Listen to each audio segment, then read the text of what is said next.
Sabona, Assalamu alaikum, good morning, Tumela, Vanakkam, Namaste, Ni hao, Konnichiwa. Thank you very, very much to everybody for having me. I would like to start off by recognizing the program director, my host, Mr. Tumela, our DG, I think, has stepped out for the moment, the Deputy DG, and I would like to actually recognize all our dignitaries, our librarians, our teachers, and everybody who loves books. So thank you very much for the opportunity to be here on behalf of the Booksellers Association, so South African Booksellers Association, which I think everybody is referring to as SABA, right? We are 85% of the people who sell 85% or more of the books in South Africa. And I think I have a lot to say. Those who know me will know that I speak way too much, and to give me a few minutes is always a challenge. But what I'm going to try to do is cover a whole range of different things today.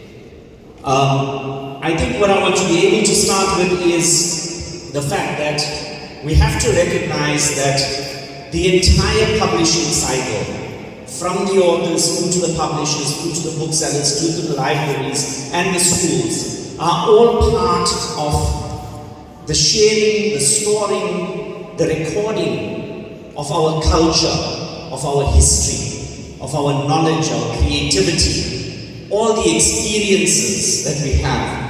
And importantly, it actually is also about imagining our future. And I think something that we don't do enough of in South Africa is we don't talk and write about what we imagine our future to be like. We're very much in the present. We're always dealing with what the issues are of the day. We're not really trying to think ahead. Now, I'm going to be a little bit maybe controversial here, and I'm going to say that yes, we must celebrate the literature. We must celebrate our literary culture, our history, what we've got that is so rich. But I personally, and as booksellers, I feel it hard to say that I can celebrate literacy, because we are fallen way behind. We have got challenges that we have to deal with, and that for too long we kind of talk around. You know, there's a story that I read in a book, obviously, about what was called the Picasso Club. The Picasso Club was a number of youth. One of them was Mohamed Kharwa. There was Herbie Pillay, Babu Salaji, and Mosi Musa, or Mosi Mullah at least.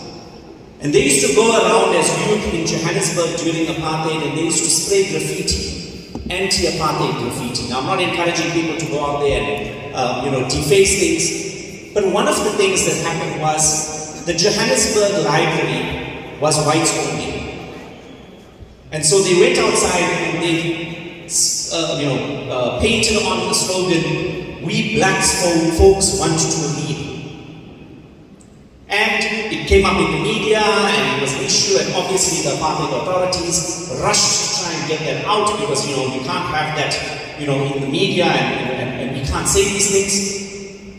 And the Picasso Club went back a day later after it was removed, and they wrote, "We black folks ain't reading yet." And unfortunately, what we have to recognize is we black folks ain't reading yet. And I'm a person who is of data. I'm a pharmacist, so we've got the engineer and we've got the pharmacist today. And as a pharmacist, I'm a scientist.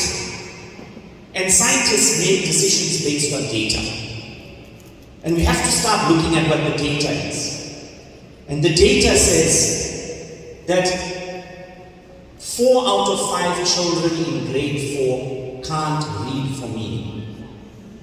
4 out of 5. This is not my statistics. This is Department of Basic Education. The shocking part is that it used to be 79% and it's now 81%. We're going in the wrong direction. We've got 16% of our KZN counselors who are illiterate as of 2023. 74% of our schools in South Africa do not have a library. 74%, that number is as high as in the 90s in some of our provinces. 25% of our homes do not have books, and 63% don't have any fiction or non-fiction books. So those between the 25 and 63, what do they have? A lot of them, and what has been found through the National Reading Barometer, is they have religious books. They have school textbooks. But our people are not reading. What we need to address critically is the fact that we have a shocking or an almost non-existent reading culture. The National Barometer, which is conducted by the National Library, says that among 18-year-olds and older, it's somewhere in the region of about 60%, if I remember correctly, who don't think reading is important. Now, I am here today with librarians, with academics, with people who live for the book. And that is the challenge that we need to actually address. So, where do we start? First thing is we really respect books. Is our culture, is our country giving us that? What are the hard questions? Is it about access? What is the background to our problem? But while we're thinking about that, we must also think about the successes. So I'm going to go give us the pain, like a pharmacist. I must make you feel the pain sometimes, but then I must give you some relief. We've got a literary culture that is brilliant. We've got storytellers who are exceptional. We've taken our written or our spoken word stories and turned them into books. How many of our youth know the story of KZN? How many of our youth know Sol Plaatje? How many know, of When Rain Clouds Gather, which was Bessie Head? How many know about The Long Walk to Freedom? Cry the Beloved Country. Atto Fugard spent many years here in Johannesburg, if I understand correctly. We have two people who have gotten Nobel Prizes for literature. Here we are at the bottom of Africa, far away from the rest of the world. Two Nobel Prize winners. There are countries that are 10 times our size who haven't even had one. So we've got this culture, we've got this history. A lot of it is written and embedded in protest, and it still is. One of last year's best-selling books was Nathi Lubane's From the River to the Sea, a children's coloring book. Because it was written in what is embedded in us, activism, the fight for justice, the fight for freedom. It was written about Palestine. And we've got to actually start addressing these issues on action, not on populism. We've got to stop working on another commission, another report. We've got to be able to say, how do we bring that and how do we make it happen? What are the things that we need to do? So in that spirit, and we've got to start looking at what are the challenges, what are the realities. So coming here today, or yesterday when I was preparing, I said, let me look at Pietermaritzburg, the capital of our province. How many bookstores sell general books in Pietermaritzburg? Anybody wants to guess? 2.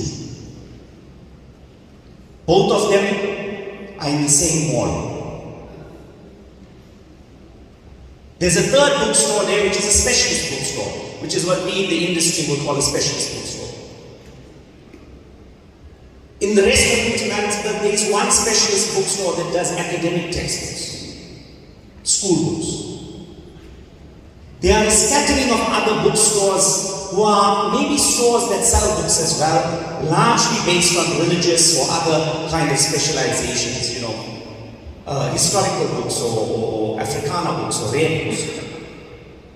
Maybe another 3 or 4. What have we lost?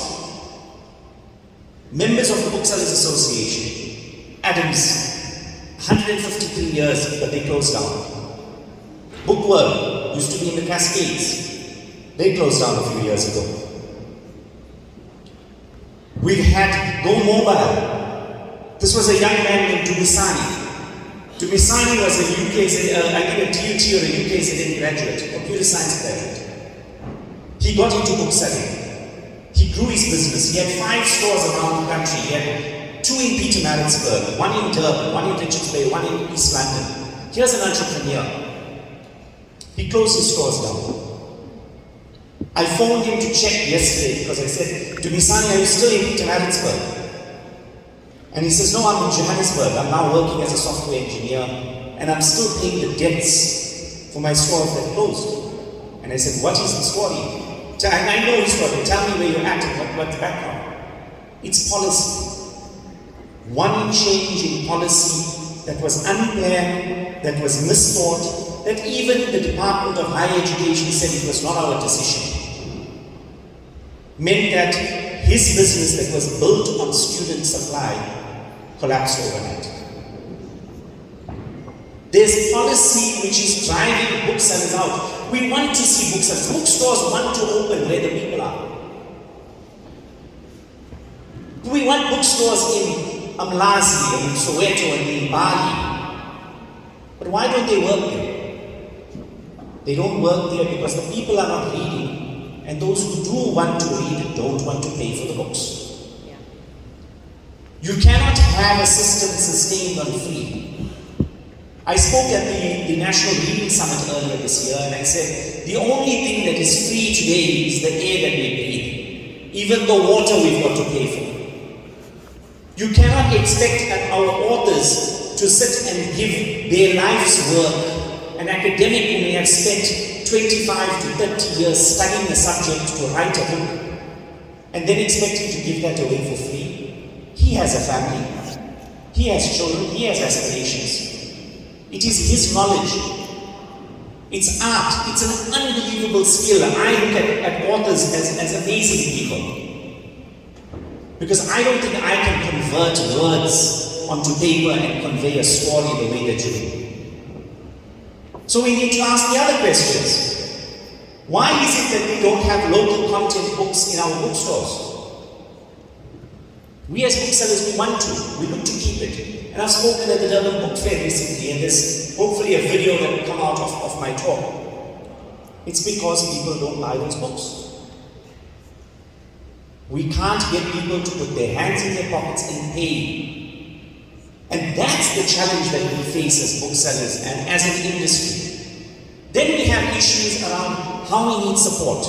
We need, as booksellers, the business that comes from our libraries, our Department of Education, from all our supporting structures to say we will buy from the bookstore, not from the cheapest person who sends in a quote, so that that bookstore can pay his lights, pay his rates, pay his rent, pay his water, pay his employees, so that tomorrow when you are looking for a book for your child or you want to find something, there is a bookstore in your community.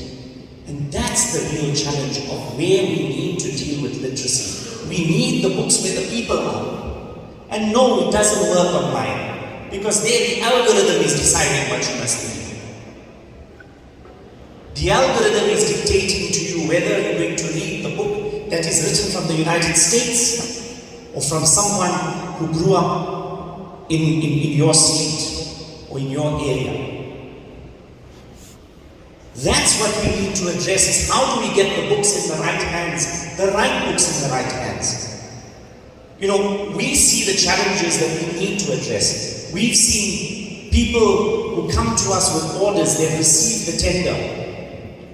And I've personally seen one where he's charging our municipal, I wouldn't say which one of our municipal libraries 5 to 8 times more than I sell that book at retail. So a 100 rand book, he was charging the municipality between 8 and 900 rands. How did he get that? And what that means is that instead of that library having 8 books, it has 1. And we as booksellers don't sell to libraries at full retail. We want to make it affordable. It's a bulk purchase. We're happy to do that. We want people to read. But we need that business. We need it to work. Libraries in KZN are not buying books. We're starting to look at the real questions. We spend more on the infrastructure than on what is the content. We need to start spending on what the people need. We don't have data. Cape Town Municipal Library publishes data every year. How many people went to their libraries? One of the ones that very common comes up is, which book was the one that most people did not return?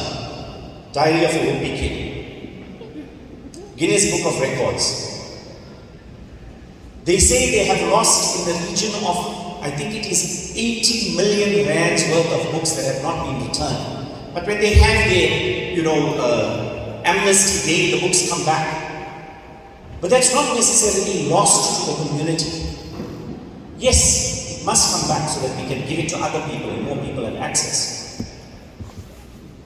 But if it's in the community, it still is working. The book is, somebody's reading it. We talk about the fact that we want our books and we want people to have access to books. But where's our mobile libraries? I've driven into one of the hospitals and I've seen mobile clinics, or the vehicles sitting there with flat tires, missing parts. Those are investments that we have made that are not out on the roads. And from what I understand, many of our mobile libraries are not going out anymore. So are we taking the books to the people? There's a lot that we can do. One of the things that we've been trying to drive is parents reading to children. A child who has been read to by their parent for 10 minutes a day, from the time that they are born, even if they don't know the words, but from the time they are born until they get to school, goes to school with the familiarity with 700,000 more words. I used to think it was 70,000. I went back and checked. It doesn't mean they know the meaning of those words. But they've heard it before. They know how it's pronounced. The other challenge is, when we don't fix the reading at grade 1 to 4 level, we see the problem at matric. 90% of our problem in grade 12 is that the reading and the comprehension issues. My wife is an academic. She's currently marking a master's thesis. This is not a person for whom first language, they're not right there. English is not their first language. And she's sitting there and she's frustrated because they cannot write English. How do we take that person and get them published in our journals, take our knowledge, our South African creative knowledge, and get it out into the world, if the person cannot write? And all of that comes down to literacy. And that responsibility is not mine, it's not yours, it's ours. It's not a parent's responsibility, it's not a teacher's responsibility, it's ours. And I do think that sometimes one of the challenges that we have is that when we're making decisions, and maybe a dig at some of our politicians, they think in 5-year cycles. And we as the public also think in 5-year and short-term cycles. What we need to think about is in 30-year and 60-year cycles. If we focus on the grade 12s today, or the grade 1 to 4s today, it will take 10 to 12 years for them to come through school to matric. It will take another 5 years for them to finish off university, and maybe another 5 years for them to get into the workplace and establish themselves. That's 20 some odd years. But in 20 years, what will they bring versus us repeating the same thing that we've been doing for the longest of times? There is good news. There is very good news. It is being recognized. What we are seeing in the industry is that the shift from the Department of Education is coming subtly. They are talking about literacy. Where 2 years ago they were throwing ideas of robotics and we need to do all this. There's no value in trying to teach robotics if the person can't read and they can't do numeracy.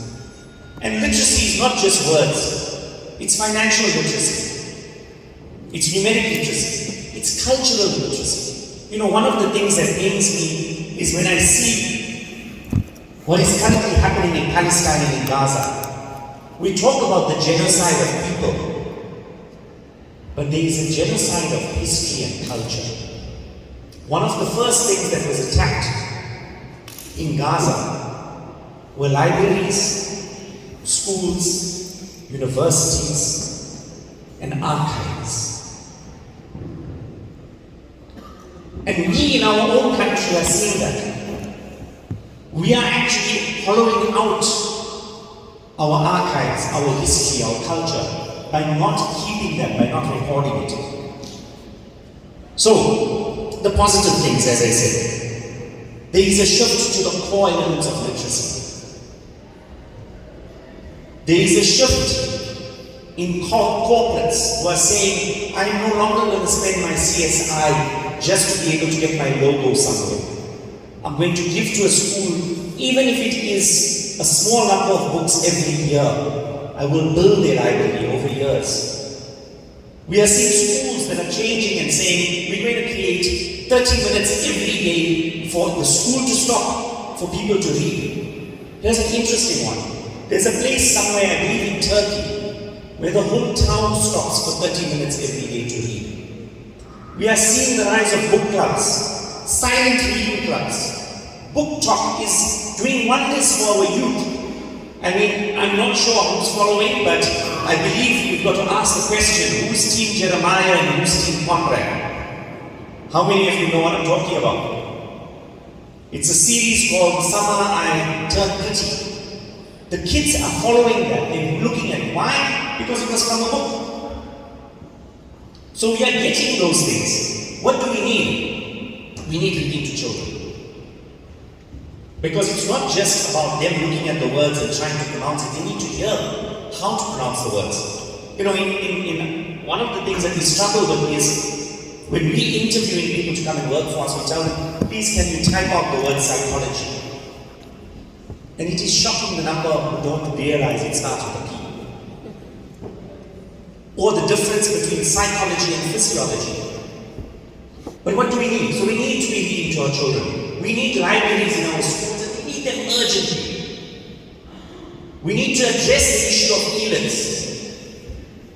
We need to start tracking what people are reading in our libraries and see what is it that people want. Not put things there because we like it. Put things there that they are going to read. Get them there. When they are there, then they will find the new things to read. We need to make sure that there are textbooks in higher education, which is not happening. We need competitions. We need to focus on adult literacy. And we need to celebrate our creativity, our authors, and our passion for being South African. So today, I hope I haven't kind of, spoiled some of the festivities with this. But I think what we also need to recognize, like maybe our president did in the last few days that he's getting a lot of flack for. We've got to start talking to our problems. We've got to start recognizing what the realities are. Then we can deal with them. Not have more shows.